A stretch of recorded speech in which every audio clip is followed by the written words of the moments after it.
Are you feeling empty? Do you feel empty always? Watch the full video to know what is emptiness and how you can overcome the feeling of emptiness. What is the link between depression and emptiness and how you can get rid of this thing.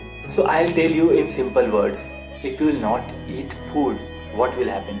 You will feel hungry. In same way, if you will not do what you want, what you used to like, there will be an emotional hunger and then you will feel empty. Suppose you wanted to achieve something in your career.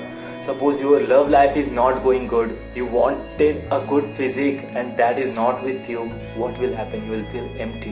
You have to work on that things. And now what is the connection between depression and emptiness? 100%. The people who are depressed will always feel empty. So there is strong connection between emptiness and depression. Now come to the point how you can get out of emptiness, how you can get rid of the feeling of emptiness. What you have to do in the starting I had told you. Suppose if you want to go out of emptiness, you have to feed that emotional hunger.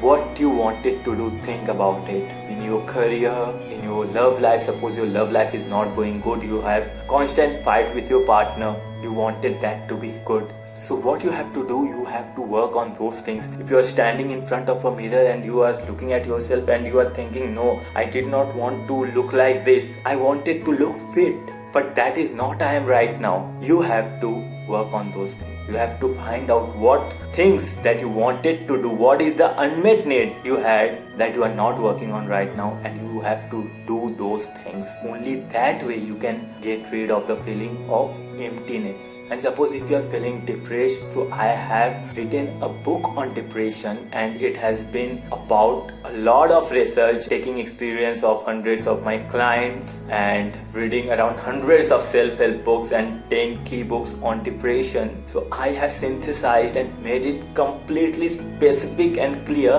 When you will read it, you will get the result that you will get out of depression very quickly, and people are loving it. People are loving the book. Now coming on how to get rid of emptiness, you have to find those things, what are your unmet needs, and attack on them. You have to do those things. Suppose you want to make a better physique, you open YouTube and you search videos on that and then start applying that. It is as simple as possible. There is so much fighting with your partner. What will you do? You go in YouTube and search videos on that and fix those issues, and those are leading to emptiness. You want a better career, update your skill sets. That is so simple to get out of emptiness and depression. So thanks for watching the video. If you like the video, then please react, like on the video, comment if you want anything. If you will subscribe the channel, it will be a big morale booster for me. So please subscribe the channel so that I'll make more videos like this for you. And if you are going through depression, you can go and check out the book Beat Depression, one of the best book to get out of sad moods, feeling depressed, and start feeling happy and living happy. Thank you. We'll see you on the next video. Bye.